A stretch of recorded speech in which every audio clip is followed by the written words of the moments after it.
Leur objectif, passer de PME, petites et moyennes entreprises, à des ETI, des entreprises de taille intermédiaire. Leurs outils, des séminaires thématiques, des diagnostics à 360 degrés de l'entreprise, un accompagnement individuel et de la mise en réseau.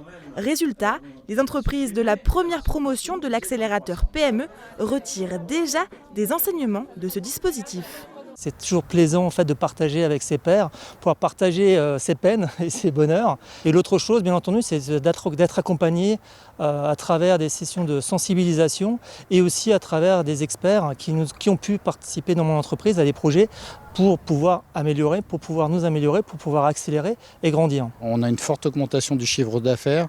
Notre métier, c'est de transformer des véhicules utilitaires qui sont en 2 roues motrices, de les transformer en 4 roues motrices. Et nous travaillons énormément vers l'export. La région nous aide, les différents outils mis à disposition ainsi que des financements de BPI nous ont permis de réussir ce développement, cette croissance qui est nécessaire dans notre domaine. Les entreprises bénéficiant de ce dispositif ont clos leur premier exercice avec une croissance de plus de 3% de leur chiffre d'affaires et une progression de 14% des exportations.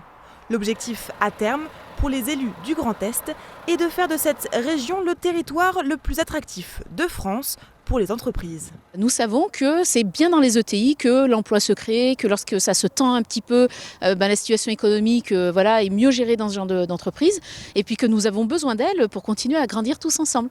Donc voilà, notre objectif c'est d'accélérer nos PME en croissance, de veiller à ce qu'elles se développent de plus en plus à l'international aussi, qu'elles restent sur notre territoire, qu'elles deviennent les plus belles ETI françaises demain. Et nous allons accélérer sur les aspects d'export et de digitalisation. Cette soirée était aussi l'occasion de lancer la 2e promotion accompagnée par ce dispositif. Elles sont 23, dont une dizaine d'Alsaciennes.